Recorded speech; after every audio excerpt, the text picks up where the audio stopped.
लाल किताब का जो असूल है वो है अच्छे कार्यों पर फोकस करना। आप अपना आचरण अच्छा रखो, उसके साथ छोटे छोटे कार्य करते रहते हैं तो आपको उसका लाभ हमेशा मिलता रहता है। बहुत लोग कहते हैं कि सर बहुत ज़्यादा हम मेहनत करते हैं, जितना हम एफर्ट करते हैं उस हिसाब से ना तो धन आता है, जो धन आता भी है उसमें बरकत नहीं होती, कहीं ना कहीं चला जाता है, चाहे वो मेडिकल एक्सपेंसेस पे चला जाए, चाहे वो ऐसा हो जाए कि कोई अचानक खर्चा आ गया। बहुत लोग ऐसे हैं कि स्टडी पे खर्चा बहुत ज़्यादा होता चला जा रहा है, या फिर ऐसे खर्चे जिसका हिसाब ही नहीं है, पता ही नहीं चला वो पैसा आया और गया कहाँ। बहुत बार ऐसा होता है कि आप कुछ ऐसी गलतियां कर रहे हैं। लाल किताब ने, अगर आप ग्रामर स्टडी करेंगे तो बहुत सारी चीज़ों को हाईलाइट किया है। आज उन्हीं चीज़ों में से मैं 5 चीज़ें लेकर आया हूँ जो लाल किताब बार बार अलग अलग जगह पर हाईलाइट करती है कि ये 5 चीज़ें, ये 5 गलतियाँ अगर आप करते रहते हैं तो उपाय करो ना करो, उपाय करने के बाद भी लाभ नहीं होगा, आर्थिक परेशानियां बढ़ जाती हैं। तो ये 5 गलतियां जो हैं वो आप रिपीट ना करें। कैसे अवॉइड करेंगे वो सब इस वीडियो में बात करूंगा, अंत तक हमारे साथ बने रहे। मैं विकास मल्होत्रा स्वागत करता हूं आपका लाल किताब एस्ट्रो सेंटर चैनल पर।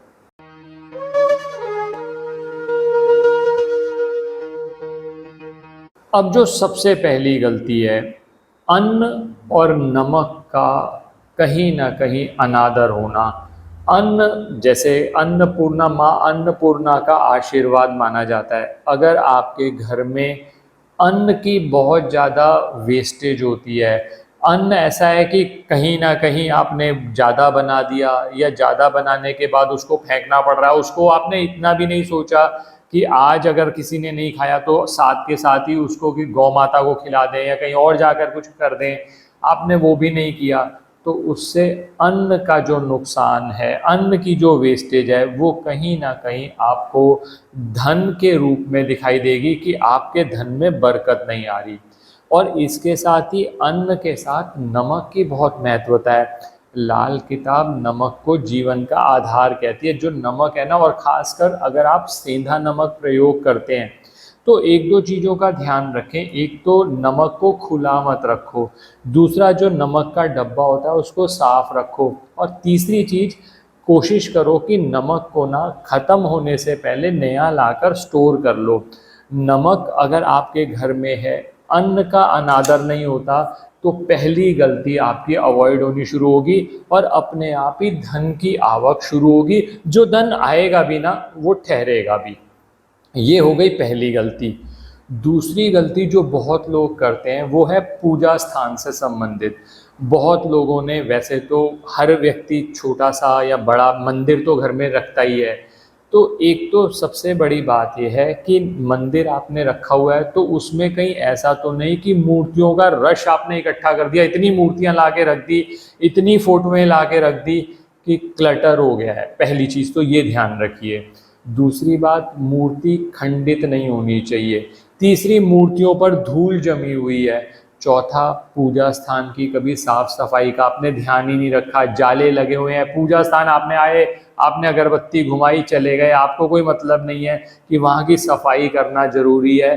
नियमित तौर पर वहाँ पर गंगा जल छिड़को। और बहुत, मैंने पहले भी अपने कुछ वीडियोस में आपके साथ शेयर किया है कि बहुत अच्छा रहेगा अगर पूजा स्थल पर आप 1 लोटा जल जरूर रखें, क्योंकि जल भी जीवन का आधार है। वो लोटा जल बिल्कुल साफ, और वो जल बदलते भी रहें, ऐसा नहीं है कि वो सालों साल वैसा ही जल पड़ा हुआ है। तो ये 2-3 चीज़ें आप करेंगे तो पूजा स्थल पर। और एक बात और ध्यान रखिएगा, बहुत सारी मूर्तियां, बहुत सारी फोटोएं आपने रखी हुई हैं, फोटोएं भी कई फटी हुई हैं, या कभी सीलन आई थी फोटो गीली हो गई, अब उसी में से आप देख रहे हैं कि आसपास से वो फोटो का फ्रेम खराब हो रहा है। तो इन सब चीज़ों को बदलिए और बहुत ज़्यादा मूर्तियां मत रखें। वैसे तो बहुत ज़्यादा बड़ी मूर्ति घर में रखनी भी नहीं चाहिए, क्योंकि वो धर्म स्थान में रखी जाती है, वहाँ प्राण प्रतिष्ठा की जाती है। तो एक तो ये चीज़ कर ली, और दूसरा आप काम जरूर ये करिए कि नियमित तौर पर हफ्ते में 1 दिन तो कोशिश करिए, गूगल की जो धूप होती है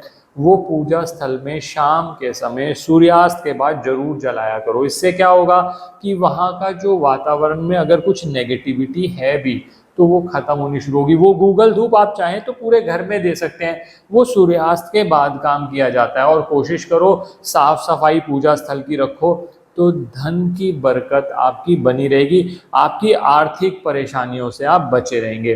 तो ये बात करी मैंने 2 टिप्स की, ये 2 गलतियां अगर आप अवॉइड करते हैं तो क्या फ़ायदा होगा। तीसरी जो सबसे महत्वपूर्ण गलती है जो आप बहुत लोग करते हैं, लाल किताब स्पेसिफिकली ये चीज़ इंडिकेट करती है कि बुजुर्गों का, माता पिता का सम्मान करें आप, पितरों का आदर, पितरों का तर्पण नियमित तौर पर हो। बहुत बार ऐसा होता है कि माता पिता का बहुत अपमान करते हैं तो आपके धन में बरकत नहीं आती, आप जितना मर्जी इकट्ठा कर लो वो कहीं ना कहीं निकल जाता है। तो बुजुर्गों का सम्मान, माता पिता का सम्मान अपनी तरफ से जितना आप कर सकते हैं आप कोशिश करें, अगर वो करें। और पितरों के लिए जैसा कि मैं हर बार ही अपने वीडियोस में आपसे शेयर करता हूँ, अमावस्या पर खासकर जो उपाय हम शेयर करते हैं वो जरूर कर लिया करो, क्योंकि पितृ ऋण अगर आपकी पत्रिका में बना है ना, तो लाल किताब के उपाय जितने मर्जी कर लो या किसी भी ज्योतिष उपाय कर लो आप, वहाँ पर आपको लाभ नहीं मिलता। आपको कहीं ना कहीं ये मिलेगा कि ये जो धन हमारे पास आ रहा है ना, इसमें माता पिता का, पितरों का, बुजुर्गों का आशीर्वाद नहीं है। तो अपने आप ही आप समझ सकते हैं आर्थिक परेशानियां बढ़ती चली जाती है। तो ये मैंने बात करी 3 गलतियों पर। चौथी गलती जो है, घर में टूटा फूटा सामान, घर में कबाड़ इकट्ठा करना। बहुत लोगों की आदत होती है, जो सामान देखा मार्केट से आप ले आए, ये नहीं देख रहे कि ज़रूरत है या नहीं है, क्या जगह भी है आपके घर में। बहुत लोग होते हैं इकट्ठा कर लेंगे सामान, और इसमें इलेक्ट्रॉनिक सामान का बहुत ध्यान रखा करो। खराब इलेक्ट्रॉनिक सामान यानी राहु की नेगेटिव ऊर्जा को आप रखे चले जा रहे हो। फिर आप ये कह रहे हो कि कभी इधर पैसा चला गया, कहाँ चला गया ये नहीं पता चला, बीमारी डायग्नोज ही नहीं हुई, हम डॉक्टर चेंज करते चले गए। लोग इतना ज़्यादा डॉक्टर चेंज करने में, इतने चीज़ों में, मेडिकल एक्सपेंसेस पे खर्च करते हैं, लेकिन कभी भी ये कोशिश नहीं करेंगे अपने आसपास देख लो कबाड़ कितना इकट्ठा किया है, खराब इलेक्ट्रॉनिक सामान, छत को साफ नहीं रखा हुआ। मैंने पहले भी कुछ वीडियोस में बात करी है, छत पे अननेसेसरी आपने कबाड़ रख दिया है, छत पर आपने कई बार कोयले की कोई बोरियां हैं वो आपने कर दी, वो बरसात में भीग रही हैं, या लकड़ी रख दी जो यूज़ नहीं होती छत पे डाल दी, वो भीग रही है। तो अपने आप ही आपके नुकसान होते चले जाते हैं, इनसे बच लो। अपने आप ही उपायों की जरूरत नहीं पड़ेगी, घर के अंदर नल टपक रहे हैं उसको ठीक करा लो। अगर आप नहीं तो अदरवाइज क्या है ना कि अगर आप ये चीज़ें फॉलो करोगे तो उपायों की ज़रूरत भी कम होगी। जब हम किसी को भी उपाय सजेस्ट करते हैं तो हम उससे पूछते हैं ये चीज़ें हैं, तो ये चीज़ें हम फॉलो ही नहीं कर रहे, तो आप भी चीज़ें ये फॉलो कर लो, उपाय कम हो जाएंगे। नहीं तो राहु के उपाय कोई कुछ कर रहा है, कोई कुछ कर रहा है, कभी कोई और ग्रह के लिए कर रहा है और वो फायदा नहीं हो रहा। तो ये चीज़ों का आप ध्यान रखिए, घर में कबाड़ ना रखें। नियमित तौर पर जो चीज़ नहीं चाहिए, जो आपने सालों से यूज़ नहीं करी, उसको निकाल दीजिए घर से। अपने आप ही पॉजिटिव एनर्जी आपके घर में आती चली जाएगी। ये 4 चीज़ों पर मैंने आपसे बात करी। अब 5वीं चीज़ बहुत महत्वपूर्ण है। बहुत बार आपने देखा होगा, हमें भी लोग कह देते हैं कई बार कि सर वो बंदा तो बेईमानी से पैसा कमा रहा है, सर देख रहे हो कितना इकट्ठा कर लिया उसने, हम ईमानदारी से चल रहे हैं, हम तो नीचे ही रह गए, हम तो पीछे ही रह गए, वो कहाँ से कहाँ निकल रहा है। तो दोस्तों, बेईमानी से पैसा कमाया जा सकता है, बिल्कुल ठीक है, आ भी जाएगा आप पे, लेकिन फिर वही बात है ना, जब बरकत की बात आएगी तो फिर वो टिकता नहीं है। इसीलिए ईमानदारी पे कंसंट्रेट करो। हो सकता है थोड़ा सा आपको टाइम ज़्यादा लगे, मेहनत करोगे, ईमानदारी से चलोगे, ऑब्वियसली टाइम लगेगा, क्योंकि बेईमानी वाला तो बहुत जल्दी पहुंच जाएगा, बहुत जल्दी इस चीज़ को अचीव कर लेगा। आप नौकरी कर रहे हैं, वो भी नौकरी कर रहा है, वो रिश्वत ले रहा है और आप नहीं ले रहे हो, आप पीछे रह गए, वो आगे निकल गया।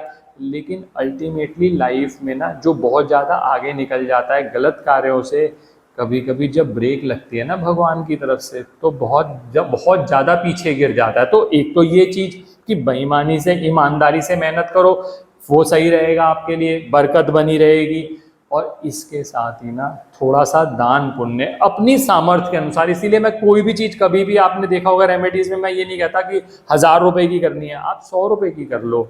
आप बहुत सारे लोग अब हमसे जुड़ गए हैं, तो इवन कंसल्टेशंस में वो कहते हैं कि हमने थोड़ा सा बर्ड्स को फीड करना शुरू किया, कुछ लोगों ने चींटियों को आटा देना शुरू किया। छोटे छोटे तो कृत्य हैं, आप वो भी नहीं करना चाहते, अपने आप ही बरकत कहीं ना कहीं से अच्छा कर्म ना वापस आता है। तो यही कहूँगा अपनी सामर्थ्य के अनुसार और देख कर कि जहाँ पर पॉसिबल है वहाँ थोड़ा सा दान पुण्य करना शुरू करो। अपने आप ही धन की बरकत, माता लक्ष्मी की कृपा आएगी। आप देखना जो जो कार्य आप कर रहे थे, कार्य वही हो रहे हैं, लेकिन अब पैसा भी बच रहा है और पैसा आ भी रहा है। करके देखिए, लाभ जरूर होगा। ये 5 टिप्स हैं, आपका जीवन बदल सकती हैं। वीडियो पसंद आया हो लाइक कर दें और किसी ऐसे व्यक्ति के साथ शेयर करें जिसको आपको लगे कि ज़रूरत है कि ये 5 टिप्स को फॉलो करके वो भी आगे ग्रो कर सके। किसी भी तरह के ज्योतिषीय परामर्श के लिए हमारी वेबसाइट पर विजिट करके अपॉइंटमेंट बुक कर सकते हैं, जिनका लिंक डिस्क्रिप्शन में दिया हुआ है। धन्यवाद दोस्तों।